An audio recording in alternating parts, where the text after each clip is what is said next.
que nous voulons maintenir la pression diplomatique, nous le faisons dans tous les forats. Nous le faisons à travers ce genre de prise de position et ce genre de communication publique.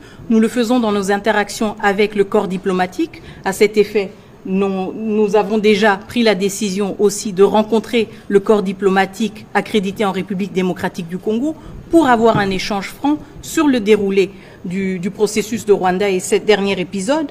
Nous le faisons aussi au Conseil de sécurité, où nous confrontons le Rwanda, mais nous confrontons aussi le Conseil de sécurité à ses responsabilités. Nous les posons tous devant leurs responsabilités. Le Conseil de sécurité a pour responsabilité et pour rôle d'être le garant de la paix et de la sécurité internationale. Quand il y a un pays membre des Nations Unies qui se permet de violer l'intégrité territoriale d'un autre pays membre, il faut qu'il y ait des sanctions.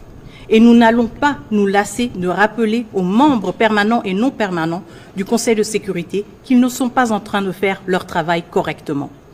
Donc juste pour vous donner un échantillon, si vous voulez, des démarches de plaidoyer que nous entreprenons. Il y a évidemment aussi d'autres démarches de plaidoyer qui sont plus discrètes, qui se font aussi derrière les coulisses. Et donc c'est une complémentarité, si vous voulez, d'efforts qui se font aussi à des différents niveaux. Le contenu de l'accord.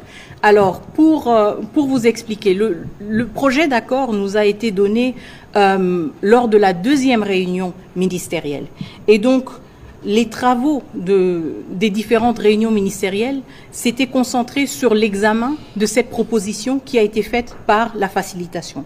Et donc, nous avons procédé par l'examen chapitre par chapitre de ce projet d'accord. C'est la raison pour laquelle certaines questions qui ont bloqué sont survenues seulement plus tard.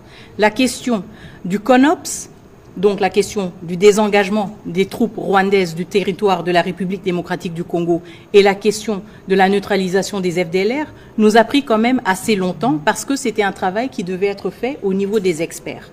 Et une fois que ce cap a été franchi, nous étions quasiment à la fin de l'examen de ce projet d'accord que la facilitation nous a présenté.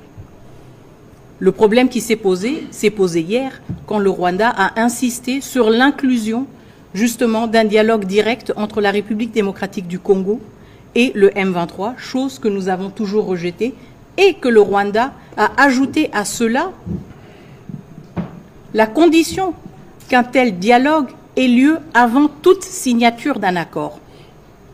Et c'est la raison pour laquelle nos travaux n'ont pas abouti hier et que malgré le fait que plus de 90% du travail d'analyse, de négociation de l'accord présenté par la facilitation n'a pas abouti parce que le Rwanda s'est cambré sur sa position d'insister que la République démocratique du Congo, un État souverain, ait à négocier et à engager un dialogue direct avec un groupe terroriste, le M23. Et le Rwanda, encore une fois, je le réitère, était devant l'opportunité de mettre fin à ces négociations sur l'accord.